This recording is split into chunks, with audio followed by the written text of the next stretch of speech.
Assalamualaikum warahmatullahi wabarakatuh. Kami dari kelompok 7 yang beranggotakan Andini, Ahrel, dan Satya akan mempresentasikan tentang efek media digital, yaitu game online dan online learning. Yang pertama itu ada pengertian yang akan dibacakan oleh Ahrel. Oke, diawali dari pengertian terlebih dahulu. Secara bahasa, media artinya sarana atau alat. Dalam konteks komunikasi, digital artinya berkaitan dengan penggunaan barang elektronik dan internet. Menurut salah satu ahli, media digital adalah media yang kontennya berbentuk gabungan data, teks, suara, dan berbagai jenis gambar yang disimpan dalam format digital dan disebarluaskan melalui jaringan berbasis kabel optik broadband, satelit, dan sistem gelombang mikro. Dari Flu tahun 2008 halaman 2-3. Dapat disimpulkan media digital sebagai media yang bergantung pada perangkat elektronik untuk menerima dan memancarkan segala jenis konten atau format media, dalam kurung teks, foto, video, dan suara yang diakses melalui internet. Oke, berikutnya ada jenis media digital. Salah satu bentuk media digital adalah game online. Video game menurut Bogdanovich et al. Tahun 2010 didefinisikan sebagai elektronik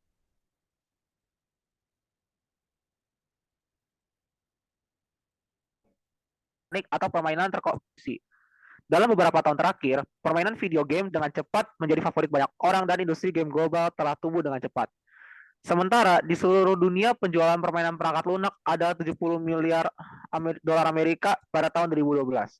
Jumlah ini mencapai lebih dari 100 miliar dolar Amerika pada tahun 2017 dan diperkirakan akan mencapai 115 miliar dolar Amerika pada tahun 2018 menurut Global Games Market Report di tahun 2017. Penelitian menunjukkan sekitar sepertiga dari gamer dalam kurun 29% berusia di bawah 18 tahun. Yang karena itu terdiri dari minoritas yang signifikan dari anak-anak dan remaja, menurut Asosiasi Perangkat Lunak Hiburan tahun 2017.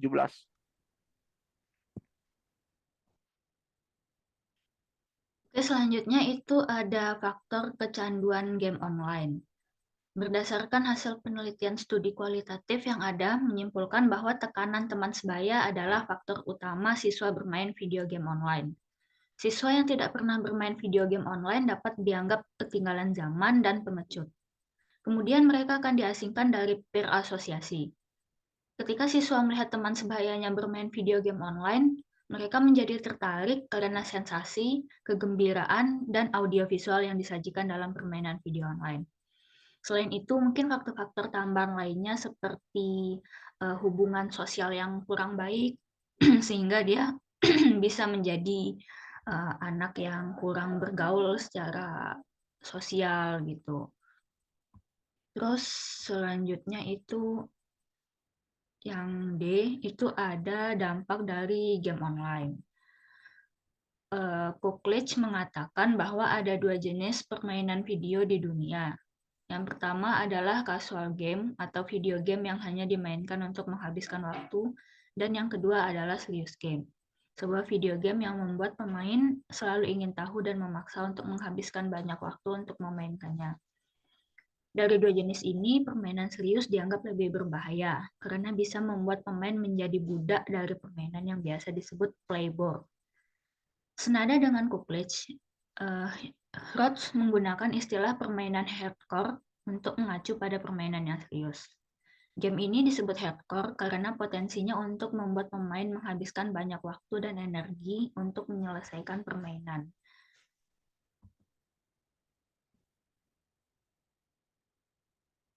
Selanjutnya yaitu salah satu jenis video game yang bisa membawa bahaya serius bagi siswa adalah permainan kekerasan.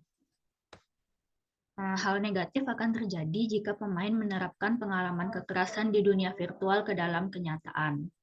Dalam hal ini, klaim menyarankan pengguna berat video game kekerasan harus dimiliki kesiapsiagaan kognitif yang lebih tinggi untuk menghadapi masalah moral serta untuk menghindari perilaku kekerasan dalam kehidupan nyata. Beberapa studi yang meneliti konten kekerasan dalam video game telah melaporkan individu neolitik lebih suka bermain video game yang lebih keras. Nah, di sini maksud individu yang neolitik itu artinya dia itu kayak menggambarkan kondisi seseorang yang mengalami masalah terkait psikologisnya gitu, kayak gangguan mental atau gimana. Jadi dia ini dapat dialami tanpa adanya penyebab fisik. Jadi serta tidak menimbulkan masalah persepsi. Terus studi lain telah melaporkan bermain video game kekerasan untuk meningkatkan agresi, bahkan saat terangsang dan mempengaruhi dikendalikan.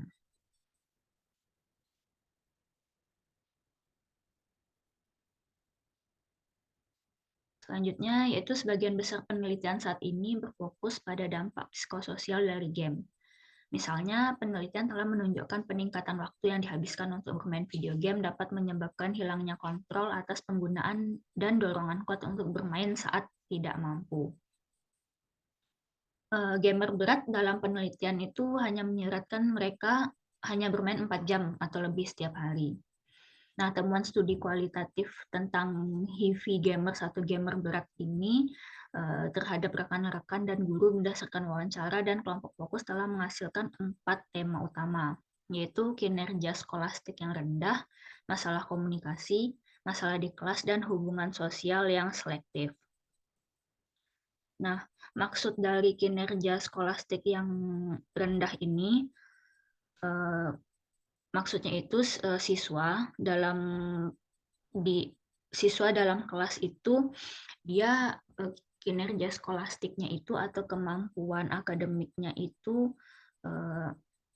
bisa lebih baik dengan adanya bermain video game. Jadi kayak bermain video game itu salah satu dampak positifnya itu bisa membantu siswa kayak mempelajari kata-kata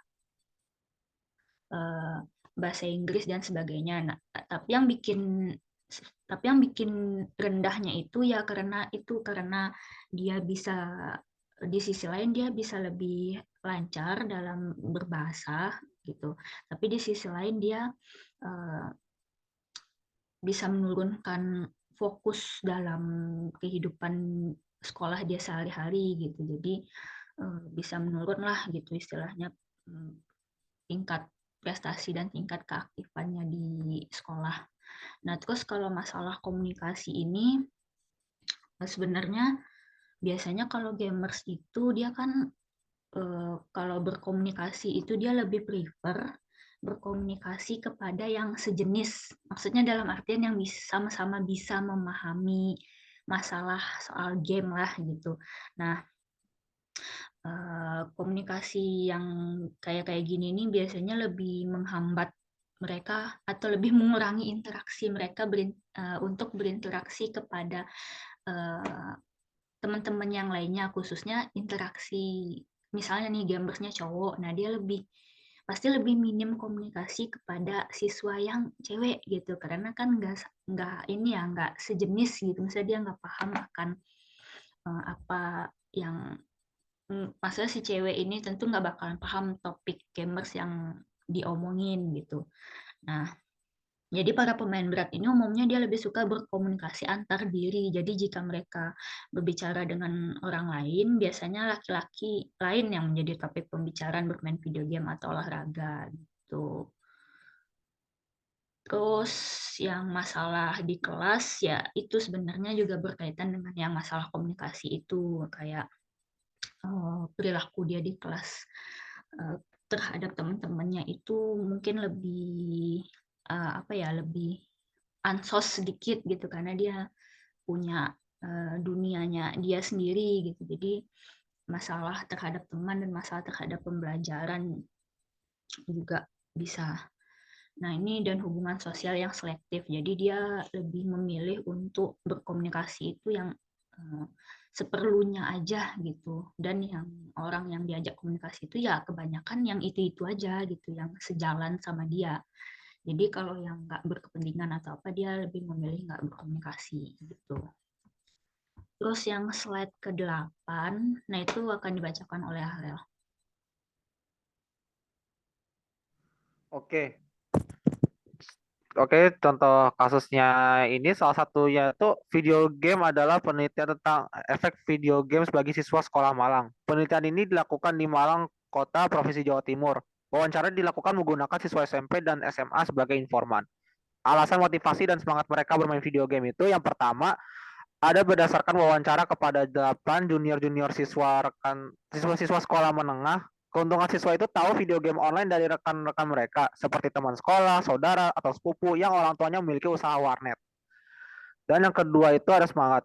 Menurut pendapat murid, video online permainan yang seru karena selalu update dan lebih banyak variasinya dari permainan tradisional yang biasa mereka mainkan. Permainan tradisional dianggap monoton karena mereka tidak mengalami banyak inovasi. Oke, itu selanjutnya ada sisi positif dan negatif. Nah, ini sisi positifnya itu yang pertama dengan mengumpulkan pendapat murid, diketahui bahwa sisi positifnya adalah bisa digunakan sebagai media penyegaran otak. Nah, maksudnya itu kan siswa biasanya nih sering merasa frustasi dan lelah karena kegiatan sekolah, terus pekerjaan rumah juga. Jadi kondisi kayak gini membuat mereka stres kan, jadi mereka membutuhkan video game online untuk mendapatkan hiburan dan relaksasi gitu. Terus yang kedua itu ada cepat menyelesaikan masalah karena kebiasaannya memainkan game online yang menuntut kecepatan problem solving.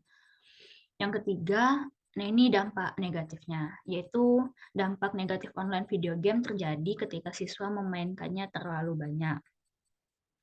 Nah, karena kebanyakan main ini takutnya dapat mengganggu aktivitas yang lain kan, seperti aktivitas sekolah di rumah dan sebagainya. Selanjutnya, yaitu terlalu banyak bermain game online juga dapat membuat siswa mengalami halusinasi. Salah satu siswa mengaku kadang-kadang dia mendapat komentar dari orang tua karena melamun sambil menggerakkan jari seperti memegang mouse dan keyboard. Karena video game online, dia juga terkadang mengalami halusinasi seperti melihat makhluk yang sebenarnya tidak ada. Selanjutnya, terlalu banyak bermain video game membuat fisik siswa kelelahan. Nah, karena kan ini ya, kalau game online itu mata juga capek, badan juga capek gitu kan. Jadi biasanya itu mereka mengalami kayak pusing dan sakit punggung karena terlalu banyak melihat layar dan terlalu banyak duduk itu di depan laptop atau komputer. Nah, yang terakhir itu menurunnya kemampuan akademik di sekolah. Berdasarkan hasil penelitian yang sudah ada sebelumnya, itu sebelum bermain video game online, itu mereka ranking 10 besar di kelas. Tapi setelah bermain video game online, mereka sering mendapat nilai terendah.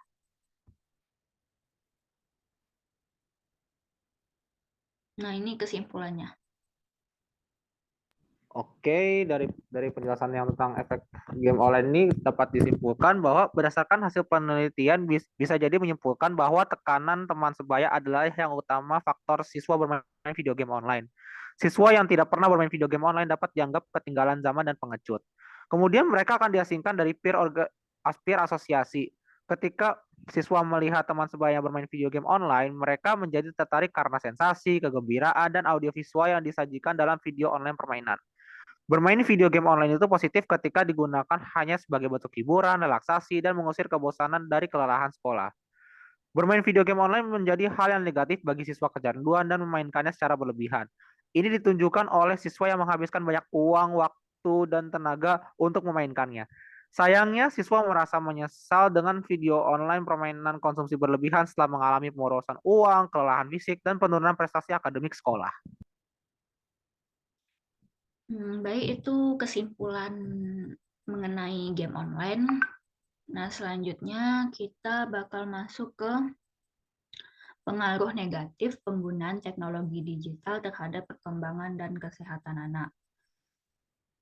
Video game dapat mengarahkan anak-anak ke perilaku agresif dan menghambat permainan game yang kreatif, menurut Provenzo tahun 1992.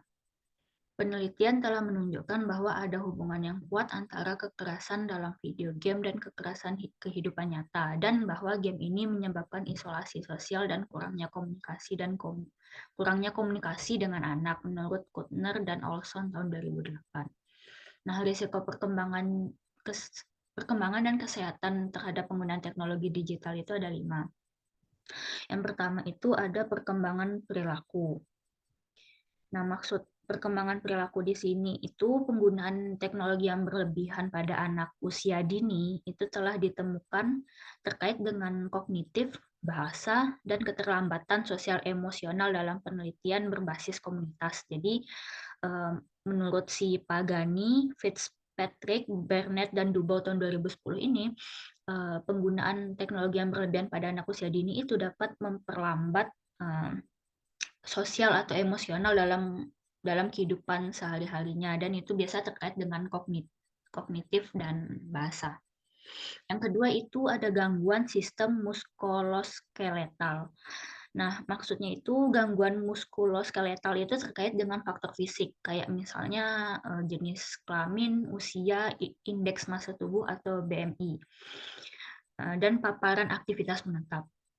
Nah, untuk alasan ini, bermain dengan mainan harus didorong tempat menonton layar untuk meminimalkan risiko potensi muskuloskeletal gangguan dan gaya hidup menetap. Dan harus menyadari instruksi manual untuk tablet dan perangkat teknologi lainnya. Harus diberikan kepada orang tua dan pengasuh. Yang ketiga itu ketidakaktifan fisik.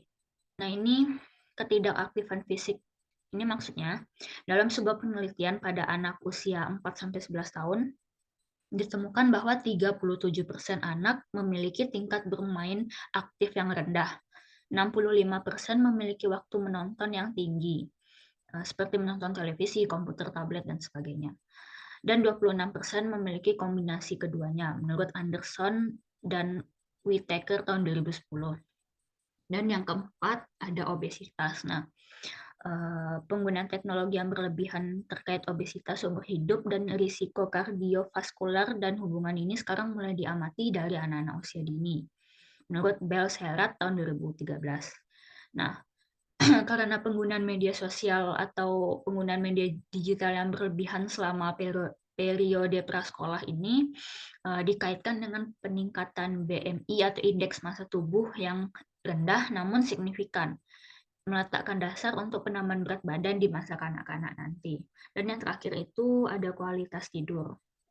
Jadi menurut penelitian, menurut para ahli, yaitu Caspedes tahun 2014, disebutkan bahwa menyimpan televisi, komputer, atau ponsel di kamar tidur pada pagi hari pada masa kanak-kanak dikaitkan dengan kurang tidur.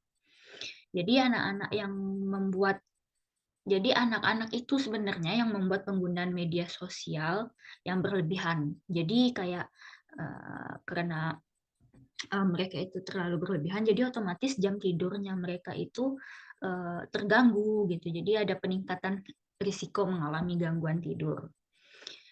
Itu menurut Levenson, Sensa, Sidani, dan Kolditz tahun 2016. Jadi kualitas tidur yang jelek pada anak usia dini ataupun remaja itu dikaitkan dengan penggunaan ponsel yang ekstrim. Sementara jumlah perangkat di kamar tidur mereka itu sebenarnya terkait dengan ini juga sih, dengan penggunaan internet yang berlebihan, terus durasi dia bermain itu berapa lama kayak gitu. Jadi dapat disimpulkan penggunaan elektronik itu dapat mengganggu atau dapat mempengaruhi kualitas tidur anak. Terus yang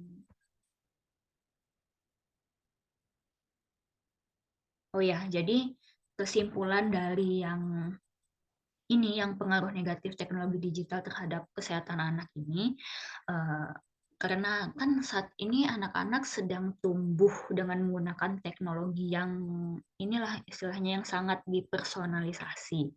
Jadi orang tua itu harus berusaha untuk memastikan bahwa mereka itu dapat menerapkan dan memanfaatkan prinsip gizi yang seimbang, kualitas tidurnya, dan aktivitas fisiknya yang cukup gitu, dan interaksi sosialnya juga itu harus diperhatikan.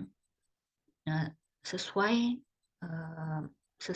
individu, maksudnya sesuai masing-masing anak, karena kan tiap-tiap anak pasti berbeda tuh tingkat interaksi sosialnya dan segalanya.